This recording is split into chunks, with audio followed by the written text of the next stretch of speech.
Pak Tani menemukan kebun rusak. Pagi yang cerah, di tengah semilir angin dan cahaya matahari yang hangat, Pak Tani berjalan riang menuju kebun timunnya. Tapi langkahnya terhenti seketika. Petani tua dengan topi caping berdiri di tengah kebun timun yang rusak, wajah terkejut dan kecewa. Aduh, siapa yang merusak kebun timunku ini? Kalau mau ambil, tinggal bilang. Aku bukan petani pelit. Pak Tani membuat orang-orangan. Dengan hati dongkol, Pak Tani membuat jebakan. Orang-orangan sawah berbaju perekat super kuat. Pak Tani membuat orang-orangan dari jerami dan pakaian lusuh, diikat di tengah kebun pada sore hari. Kancil yang licik pasti akan mengejek orang-orangan ini. Tapi kali ini dia tak bisa lari. Kancil datang dan mengejek. Malam menjelang, Kancil datang dengan santai ke kebun. Matanya melirik sinis ke arah orang-orangan. Kancil kecil dengan ekspresi licik menatap orang-orangan sawah sambil tertawa geli di bawah cahaya rembulan. Cuma boneka sawah, siapa takut? Kancil terperangkap. Kancil yang jahil mulai memukul orang-orangan. Tapi kakinya malah lengket. Ia terjebak. Kancil kecil tergantung dengan kedua kaki menempel di baju orang-orangan sawah. Wajahnya panik dan kebingungan. Aduh, kenapa lengket? Lepas dong orang-orangan jelek. Pak Tani menangkap Kancil. Pagi harinya, Pak Tani datang dan menemukan Kancil terjebak. Ia membawa pentungan. Pak Tani dengan pentungan menatap Kancil yang terjebak. Aha, ketemu juga kamu. Rasain.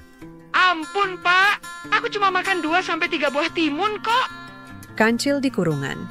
Kancil dikurung di kandang ayam.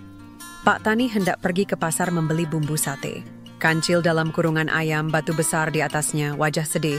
Pak Tani berjalan pergi. Batu ini cukup berat. Tak mungkin kau lolos. Tunggu di sini. Ampun, Pak Tani. Aku jangan disate. Kancil menipu anjing. Anjing datang penasaran melihat Kancil dalam kurungan. Kancil mulai beraksi dengan kebohongannya. Kancil berbicara dari dalam kurungan dengan ekspresi cerdik. Anjing duduk di luar, mendengarkan penasaran.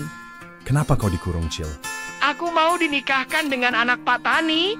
Beliau ke pasar beli baju untukku. Tukar tempat. Anjing yang tergoda meminta menggantikan Kancil sebagai menantu. Kancil menuruti dan jebakan berhasil. Kamu saya gantikan, biar aku saja yang jadi menantu. Baiklah, asal jangan marah. Kancil keluar dari kurungan, anjing masuk dengan wajah senang. Kancil kabur menjauh sambil tertawa. Anjing kena batunya. Pak Tani datang dan malah memukuli anjing yang menyamar jadi menantu. Pak Tani memukuli anjing dengan pentungan, anjing menjerit sambil lari di halaman rumah desa sederhana. Selamat pagi calon mertua. Hah? Ini pentungan buatmu. Berat.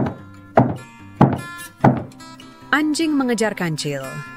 Anjing mengejar Kancil dengan marah, bertekad membalas tipuan. Kancil! Ku gigit kau! Kancil berlari cepat di hutan. Anjing mengejar dari belakang. Debu berterbangan. Si anjing nampak dendam dan marah sekali kepada Kancil. Loh, kan kamu sendiri yang minta jadi menantu. Adik-adik, pesan moral dari cerita ini adalah kepintaran tidak selalu digunakan untuk kebaikan. Kancil memang cerdik, tapi kecerdikannya digunakan untuk mencuri dan menipu. Ini menunjukkan bahwa kepintaran tanpa integritas bisa merugikan orang lain. Orang yang suka menipu akhirnya akan dikejar akibatnya. Walaupun Kancil berhasil lolos dari jebakan Pak Tani dan menipu anjing, ia tetap dikejar oleh anjing yang marah. Ini menggambarkan bahwa kebohongan dan tipu daya pasti akan membawa masalah di kemudian hari. Jangan mudah percaya omongan orang lain. Anjing dengan mudah percaya kata-kata Kancil, lalu malah kena batunya. Ini mengajarkan kita untuk berpikir kritis dan tidak mudah dibohongi.